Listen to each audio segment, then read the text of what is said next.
stepped on an IED, and it resulted in a bilateral amputation above the knee, so a double leg amputation, pretty much immediately. I mean, I came out of induced coma a week later, and both legs have been amputated. They were never amputated further, so I never had to go through any sort of process of trying to keep a limb.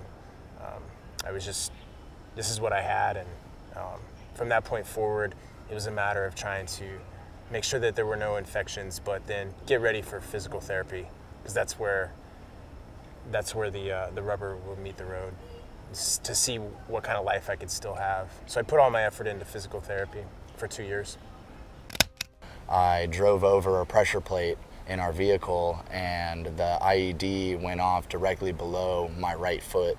I was sitting over the back right tire of the vehicle, and so it was set up to go off right in front of the tire and hit whoever was sitting in that seat, and just instantly threw the vehicle into the air. It nose wheelied quite a distance down the road.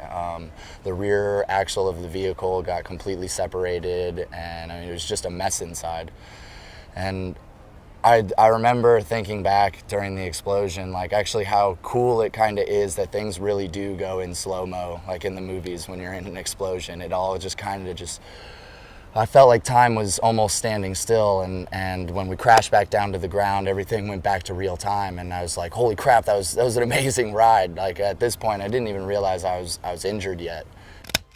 Yeah, so I was on foot when a vehicle rolled over a pressure plate initiated improvised explosive device, and caused some damage to my spine, and also shrapnel wounds through my legs, into my face, and still have it in my ribs because it came right through here.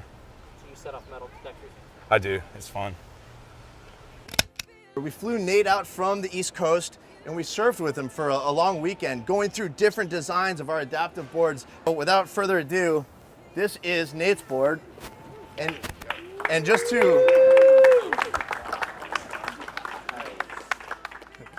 his dad was a carpenter, right? So it's very important for Nate to have a wood look, right? So it signifies, you know, him and his dad.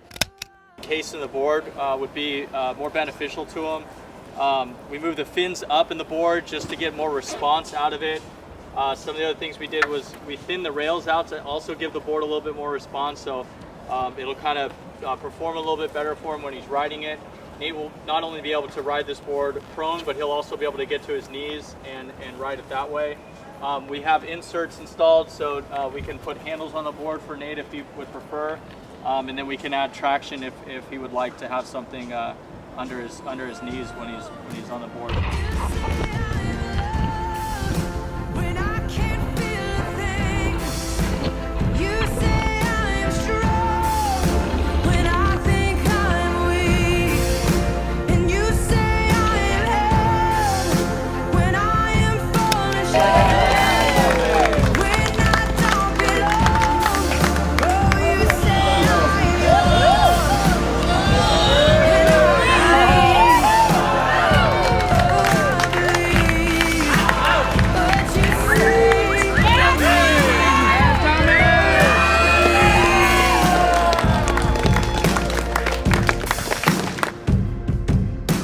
Taking all I have and now I'm laying it at your feet.